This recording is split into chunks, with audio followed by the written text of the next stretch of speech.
The Smithsonian National Museum of American History is a celebration of our country's memory.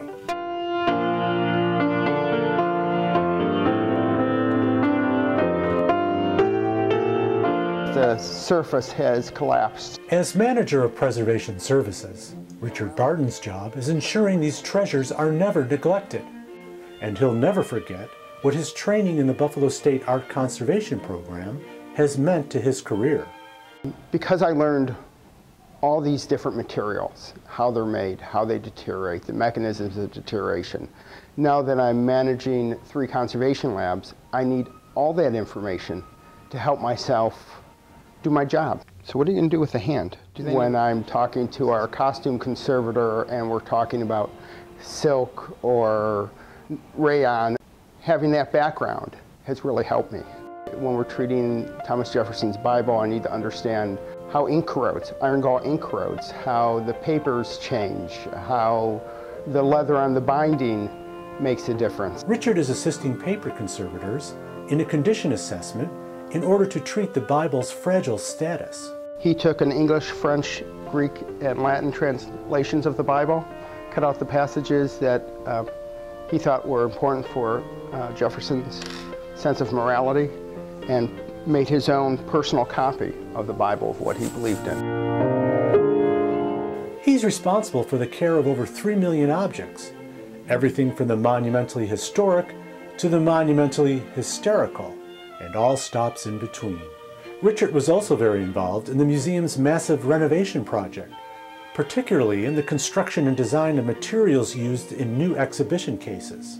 It's a pretty neat object. For the former objects conservator, the gunboat Philadelphia is the ultimate object.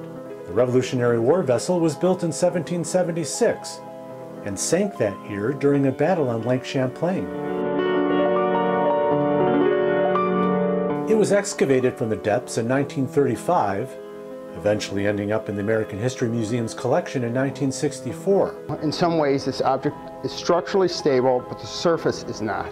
So we have more work to do on determining what we can do to preserve the surface. Whether we use the lubricant, heat, I think you're going to get something affecting the finish, and we're going to have to deal with that. Richard frequently consults with Cooperstown graduate, objects conservator Beth Richwine. History never stops, and neither does her workload. It's very high-paced, and people always want stuff, and the phone sometimes is ringing off the hook, and I can't get my treatment work done as much as I'd like. But she does, with unerring precision. Before Beth got her hands on them, a pair of Joe Louis's boxing gloves were down for the count. The original condition of this, they were hard, they were terribly moldy. So moldy, in fact, that the stitching is completely degraded. And the lining that was here, there's just little bits and pieces of it left. It's a challenge for me to try to figure out what to do with this thing.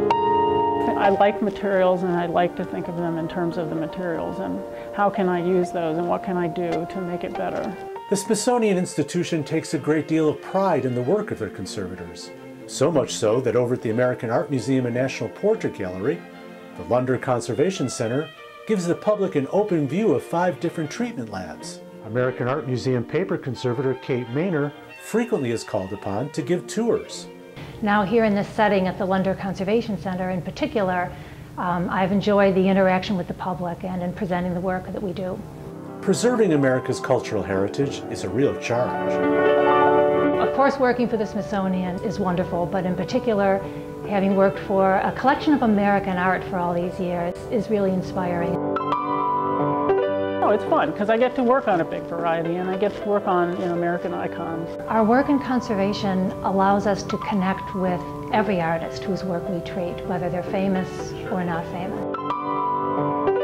It means a lot. There's a personal connection one can have. That is a special feeling that conservators get. And that's pretty cool.